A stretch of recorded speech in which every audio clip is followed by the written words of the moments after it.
मग हा धर्म चुकीचा आहे ना आत्या? आणि ती पुस्तकं बी चुकीची आहेत, ज्यात ह्या समध्या गोष्टी लिहिल्या आहेत. गप्प बस.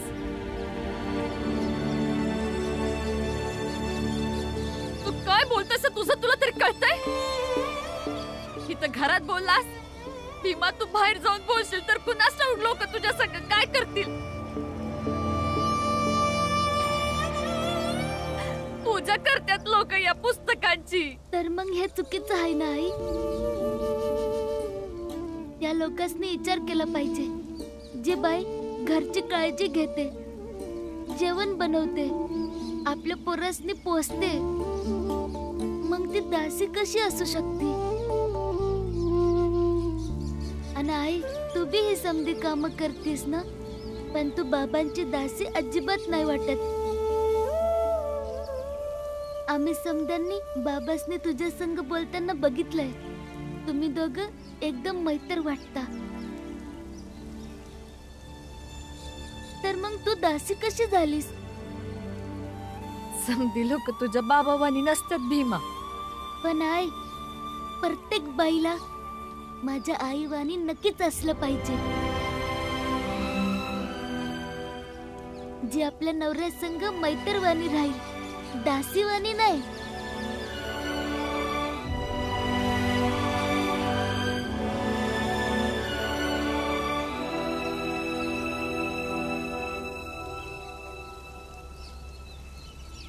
शेठजी. काय झालं? शेठजी, जसं तुम्ही सांगितलं होतं तसंच जाऊन सांगितलं म्या. शेठजी, शेठजी, गंगा सासरी जाय निघाली. तिच्या संग बाळा आहे, पण तो फक्त अर्ध्या रस्त्यापासून जाणार आहे. आता मजा येणार. रामजी सकपाळ, तू तुझ्या मुलाला महान बनवायला निघालाय आणि मी तुझ्या मुलीला गटारात पोचवायला चाललोय. आता निर्णय घे, मुलगा पाहिजे का मुलगी? गुरुजी, गुरुजी.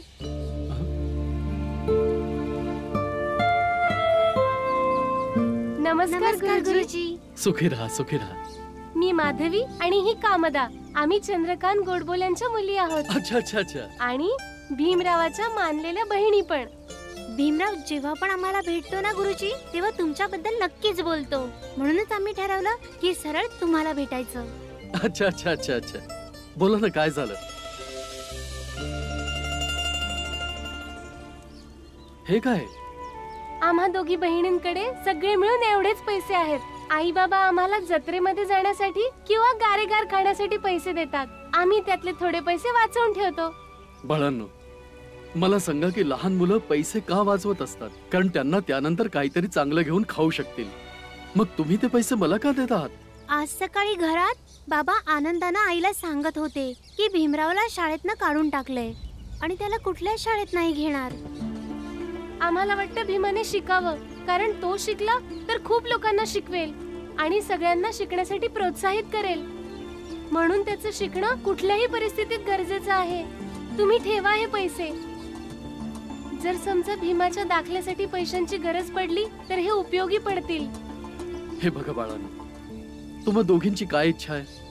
तुमच्या भावाने पैशाच्या जोरावर मोठं व्हावं की आपल्या ज्ञानाच्या आणि शौर्याच्या बळावर? सांगा. त्याला लढू द्या. तो जिंकल्यावर अनेक जणांना उभं राहण्यासाठी जमीन मिळेल, समजलं का? आणि तो नक्कीच जिंकेल, कारण त्याच्याकडे तुमच्यासारख्या बहिणींचा आशीर्वाद आहेत. बरं ठीक आहे, आता तुम्ही दोघी घरी जा. ठीक आहे? नमस्कार गुरुजी. सुखी राहा, सुखी राहा.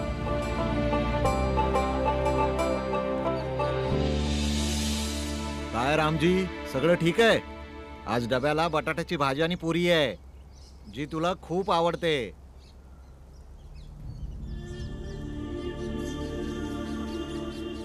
रामजी, अरे कुठल्या विचारात आहेस?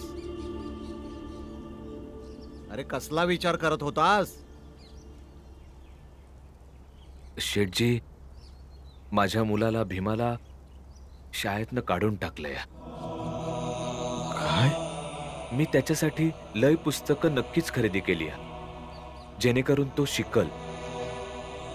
अन शाळेतून काढून टाकल्याचं दुःख थोडं तरी इसरल.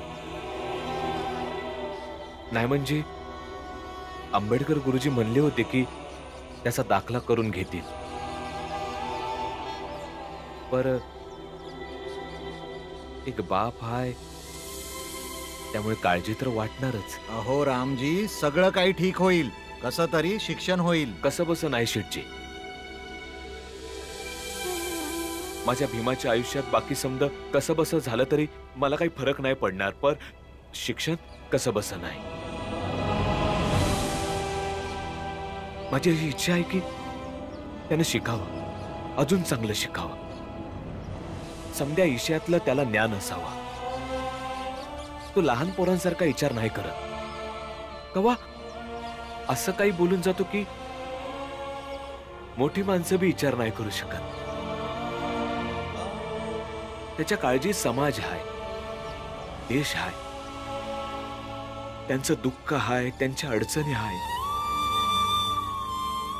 म्हणूनच माझी इच्छा आहे की त्यानं शिकावं, सवरावं, लाखो करोडो लोकांचा आवाज व्हावं. तो जेवढी चांगली मराठी बोलल, हिंदी बोलल, तेवढीच चांगली इंग्रजी बी बोलल आणि त्याचं समद्या जगानं ऐकावं. आपल्या मुलाला इंग्रजी शिकवून देशद्रोही बनवणार आहात का? रामजी, इंग्रज सरकारची भाषा आपल्या मुलाला शिकवून तुम्ही आपल्या देशासोबत गद्दारी तर करत नाहीये ना? तुम्ही असं कसं बोलतायसा? एक भाषा शिकल्यावर देशासंग गद्दारी कशी काय होऊ शकते? रामजी, आज तुम्हाला एक गोष्ट ठरवावी लागेल. तुम्ही या देशाच्या क्रांतिकारांसोबत आहात का आपल्या मुलाला इंग्रजी शिकवण्याच्या बाजूने आहात? जर तुम्ही तुमच्या मुलासोबत असाल आणि हे माहिती असूनही तुम्ही आमच्या काही सहकाऱ्यांना मदत केली होती, आम्ही तुम्हाला आणि तुमच्या कुटुंबाला देशद्रोही म्हणून घोषित करू आणि इथून पुढे असं समजण्यात येईल की तुम्ही इंग्रज सरकारला सामील झाला आहात. Learning English is not a crime. If you know their language, you can understand them more. The more you start knowing them, the more your fight will be substantial to stand with the world, which would accept English. समजलं का तुम्हासनी मी काय म्हणलं ते? नाही, अजिबात नाही. हीच तर गोष्ट आहे. जर का शत्रूची भाषा समजली नाही तर तुम्ही लोक त्याच्या संग लढणार कसं? लढाई फक्त बाण आणि तलवारीची नसती. लढाई विचारांची बी असती आणि विचारांची देवाणघेवाण करण्याचं भाषा माध्यम आहे. म्हणूनच मी माझ्या भीमाला दोन्ही ठिकाणी लायक बनवणार. मुख्याध्यापक साहेब, त्या अस्पृश्य मानलेल्या मुलाच्या 2 मानलेल्या बहिणी देखील आहेत, ज्या स्पृश्य आहेत. त्या मला वाटेत भेटल्या आणि म्हणू लागल्या की गुरुजी, तुम्ही हे पैसे ठेवून घ्या आणि भीमरावला शाळेत दाखल करून घ्यायला सांगा. त्यांना असं वाटतंय की भीमराव शिकला तर समाजासाठी प्रेरणादायी ठरेल. फक्त जे वंचित आहेत त्यांनाच आशा आहे असं नाही, पण अशा सर्व लोकांना ज्यांना शिक्षणापासून लांब ठेवलं गेलंय, आमच्या समाजाच्या काही मुली देखील, त्यांनाही असं वाटतंय की भीमरावने शिकावं. भीमराव फक्त एक विद्यार्थी नसून तो एक ज्योतिपुंज आहे, एक मशाल आहे, जो अज्ञान, निरक्षरता आणि मागासलेपणाच्या अंधारातनं पेटलाय. आणि समाजाचे जे ठेकेदार, जे आजतागायत या अंधाराचा फायदा घेत आहेत, त्यांना ही मशाल विझवून टाकायची. आणि दुसऱ्या बाजूला ज्यांचं आयुष्य आजतागायत अंधारातच गेलंय, ते या मशालीकडे मोठ्या आशेने बघतायत. गुरुजी, पुरे पुरे पुरे गुरुजी, मी महान नाहीये आणि माझं हृदयही तसं नाहीये, पण आता तुमचं बोलणं ऐकून माझ्याही मनात उत्सुकता निर्माण झालीये की या भीमराव मध्ये असं आहे तरी काय. उद्या घेऊन या त्याला. मीही बघतो की हा भीमराव आहे तरी कोण.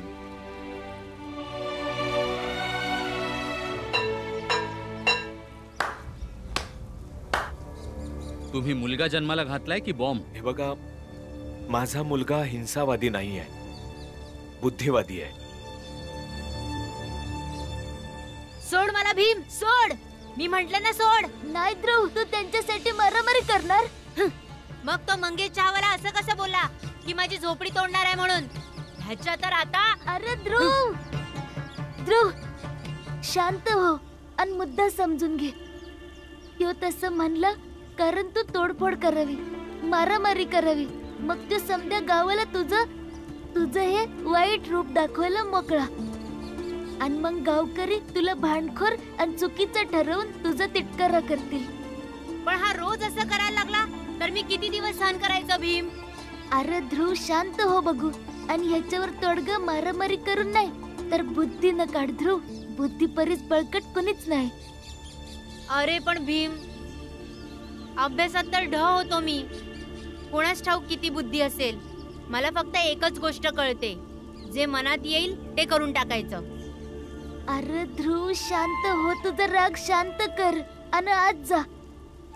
अरे जा की, अरे जा जा.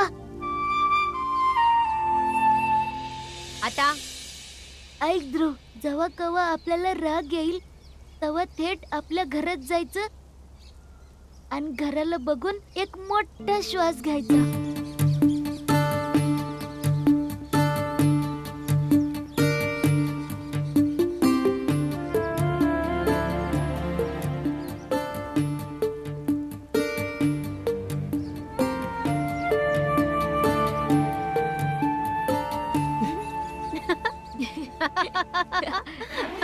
अरे भीम, अरे भीम जादू झाली.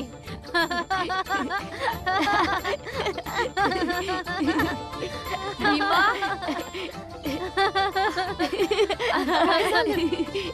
अरे सांग की असं हसायला काय झालं खुळेवानी? त्या चहावाल्यासोबत भांडण्यापेक्षा बरं आहे असं वेड्यासारखं हसलेलं बरं. काय म्हणताय? काय बी समजना. चल मी तुला रस्त्यात समजून सांगतो. चल.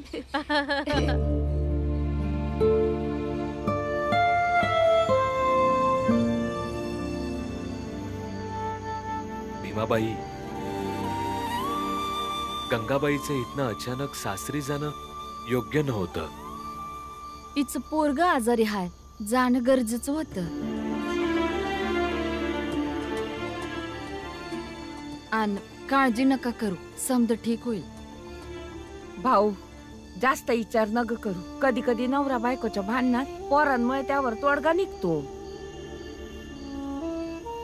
आणि तसं बी ते गंगाचं सासर हाय आणि तिच्या अडचणी तर तिलाच निस्तराव्या लागतील ना.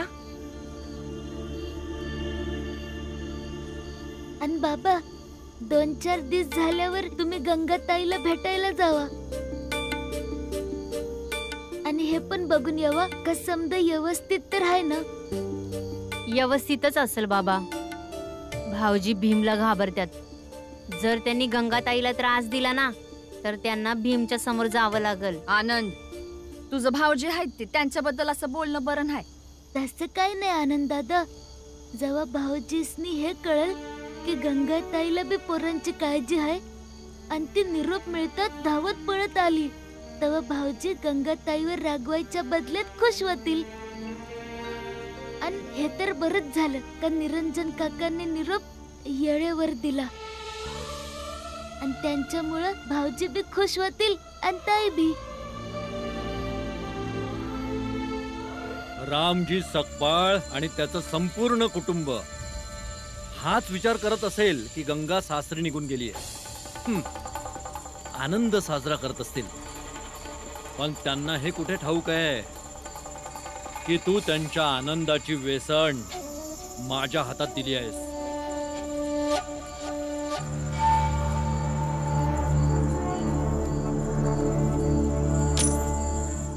घे पैसे उचल, तुझं काम झालंय.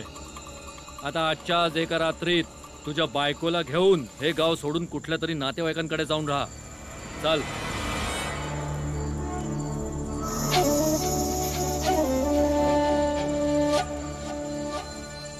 अहो पर शेठजी, जे ठरलं होतं त्या परीस कमी हाय.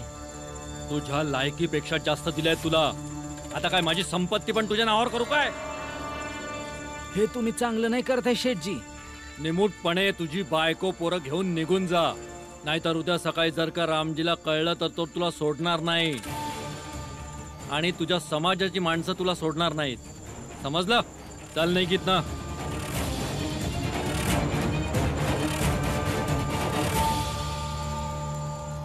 आता गाव सोडून गेल्याशिवाय दुसरा पर्याय पण नाही ना शेठजी. पर एक गोष्ट चांगलीच ध्यानात आली आहे माझ्या. जेव्हा केव्हा भीमाला शिकायचं असतं तेव्हा तुम्ही समदे मिळून त्याला अडवायला बघता का? कारण तुम्हा समद्यासनी भ्या वाटत्या.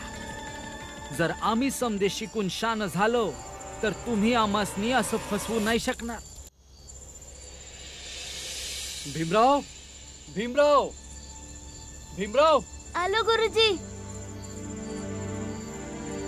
काय झालं सांगा की. भीमराव, मी मुख्याध्यापकांशी तुझ्याबद्दल बोललोय. ते तयार आहेत. उद्या सकाळी तू लवकर उठून तयार राहा. मी तुला माझ्यासोबत शाळेत घेऊन जाणार आहे. गुरुजी, कुठल्या शाळेमध्ये? इथेच. इथून 4 गाव लांब आहे शाळा. 4 गाव सोडून म्हणजे किती लांब असेल गुरुजी? साधारण 5 मैल.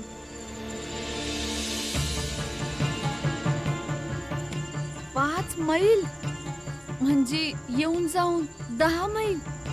एवढं लहान पोरग एवढं लांब कसं काय जाऊ शकल? आई, मैं जाईन ग आई. मग कसं बी जाईन. जर का गुरुजी जात असतील तर मग त्यांचा विद्यार्थी बी जाईल.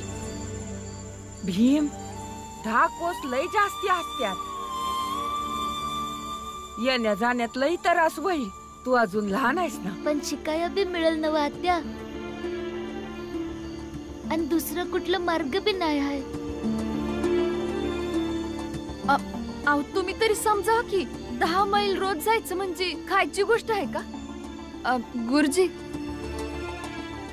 एखाद्या दुसऱ्या शाळेत दाखला करून नाही घेणार का भीमाला? बाबा, आईला समजवा की मैं जाईन. नाही, तुम्ही ह्यालाच समजवा. नाही, तुम्ही आईलाच समजवा. हे बघ बाळा, तुझं शिक्षण आणि आईची काळजी यात मी काय समजवणार?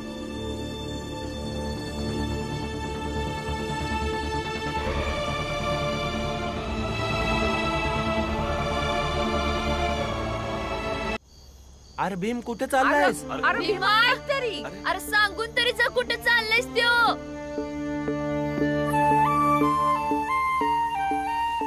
आई, ध्रुवच्या घरापासून आपल्या घरापतूर 100 चक्र मारल्या तर 1 मैल होईलच ना.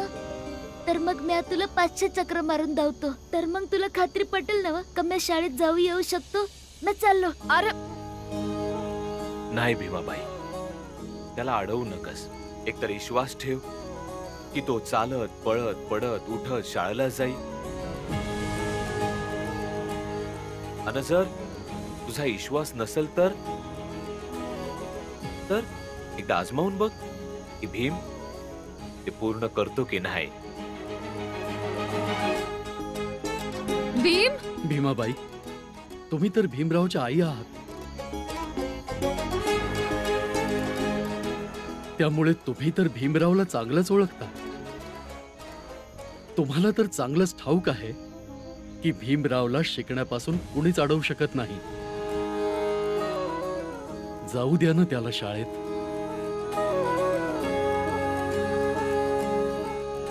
थांब ना भीमा. आई, मला शाळेत जाऊन दिलंस तरच मी थांबन.